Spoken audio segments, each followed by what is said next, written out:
আমি ডানা কাটা পরি। ঢাকাই সিনেমার আলোচিত চিত্রনায়িকা পরিমণি বিভিন্ন বিষয় নিয়ে সবসময় আলোচনার শিরোনামে থাকেন। টাঙ্গাইলের কালীহাতিতে একটি প্রসাধন সামগ্রীর শোরুম উদ্বোধনের কথা ছিল চিত্রনায়িকা পরিমণির। তার আসার খবর ছড়িয়ে পড়লে তাকে ঠেকাতে প্রস্তুতি নেয় স্থানীয় একটি মহল। এরপর চাপের মুখে হারল্যান্ড স্টোর নামের এলেঙ্গার টিন মার্কেটের ওই শোরুমের মালিক উদ্বোধনী অনুষ্ঠান স্থগিত করেন।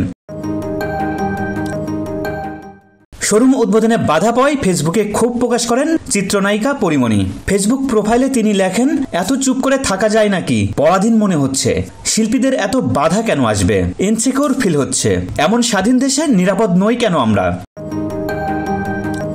পরিমণি আরো লেখেন, তাহলে কি আমরা ধরে নেব আমরা ইমোশনালি ব্যবহার হয়েছিলাম তখন, নাকি এখন হচ্ছি, কোনটা?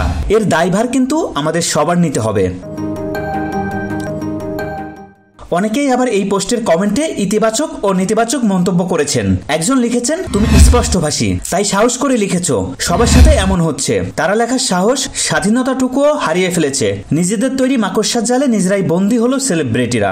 অন্য আর একজন মন্তব্য করেছেন, আপনি শিল্পী কবে ছিলেন? আপনি তো বিশ্ব বেহায়া, শরীর ভাঙিয়ে অর্থ উপার্জন করছেন। শিল্পী আপনি না, শিল্পী হলে মানুষ হতে হয়, সাধনা করতে হয়। বাংলাদেশে সে বিবেচনায় শিল্পীর সংখ্যা নগণ্য। পরিমণি ফেসবুকে এই পোস্ট দেওয়ার কয়েক ঘন্টার মধ্যেই তার বিরুদ্ধে গ্রেপ্তারি পরোয়ানা জারি হয়। ব্যবসায়ী নাসিরউদ্দিন মাহমুদকে মারধর, ভয়ভীতি দেখানো ও ভাঙচুরের মামলায় চিত্রনায়িকা পরিমণির বিরুদ্ধে অভিযোগ গঠন করে আদালত। এর মধ্য দিয়ে এ মামলায় তার আনুষ্ঠানিক বিচার শুরু হয়। এছাড়া আদালতে হাজির না হয় তার বিরুদ্ধে গ্রেপ্তারি পরোয়ানা জারি করা হয়।